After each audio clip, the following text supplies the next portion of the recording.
Assalamualaikum everyone. Hope you're all doing great. Welcome back to Soft by BA. In today's video, we are going to talk about thesis title and what points you should keep in your mind before selecting the topic and after selecting the topic and how you can make your title yourself. तो उसमें होता क्या है कि आपने क्या करना होता है कि आपने अपने सुपरवाइज़र की सिलेक्शन जब आपकी सिलेक्शन होती है एमफिल के लिए तो उसमें या बैचलर्स में आप रिसर्च के लिए सिलेक्ट होते हैं तो आपको एक फॉर्मेट पीडीएफ फॉर्म में या जिससे भी आपको दिया जाता है पेपर जिसमें आपके सुपरवाइजर्स की डिफरेंट टीचर्स की स्पेशलाइजेशन होती है कि इन टीचर्स ने इस सुपरवाइजर ने इस चीज़ में स्पेशलाइजेशन की हुई है इसकी इसमें स्पेशलाइजेशन है इनकी इसमें स्पेशलाइजेशन है वो सारी चीज़ें देखते हुए फिर आपको किसी चीज़ में अगर इंटरेस्ट है तो फिर तो आप उस सुपरवाइज़र को सिलेक्ट करते हैं और अगर आपको नहीं पता और आपका इंटरेस्ट किसी चीज़ में भी नहीं है लेकिन आपने बाय चांस आप इस फील्ड में आ चुके हैं और आपको रिसर्च करनी है तो डोंट गिव अप। आपने देखें कि किस चीज़ की वैल्यू जो है वो स्कोप जो है वो ज़्यादा है डिफरेंट लोगों से सजेशन लें फैकल्टी से लें डिपार्टमेंटल रिसर्च फेलो से लें सीनियर से लें मुख्तलिफ लोगों से मिले उनसे बात करें कि रिसर्च क्या होती है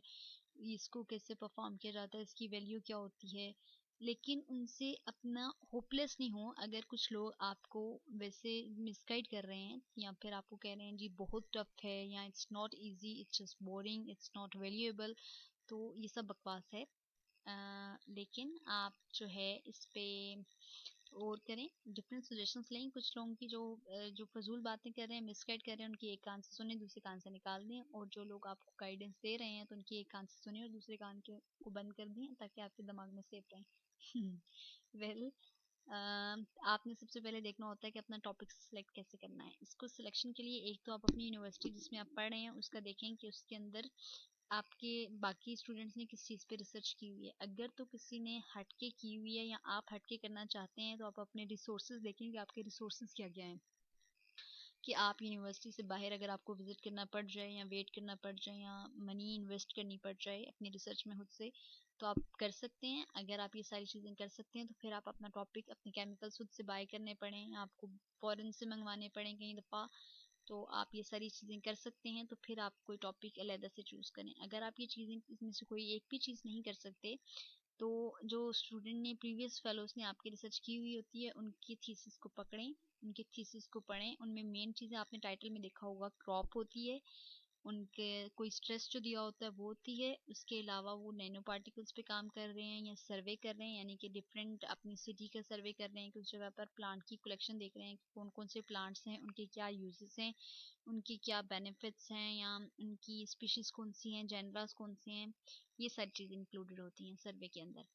तो आपने डिफरेंट थीसिस के टाइटल्स को लेना है उसमें रीडिंग करनी है जो भी टाइटल फिर आपको अगर नैनो पार्टिकल्स पे काम करना है सिर्फ स्ट्रेस पे काम करना है या फिर किसी भी चीज़ पे काम करना है आप उस टॉपिक को 3 से 4 दफ़ा रीड आउट करें फिर खुद से उसको गूगल पे लिखें उसकी वैल्यू देखें अगर आप उसका कोई भी हैवी मेटल चेंज करके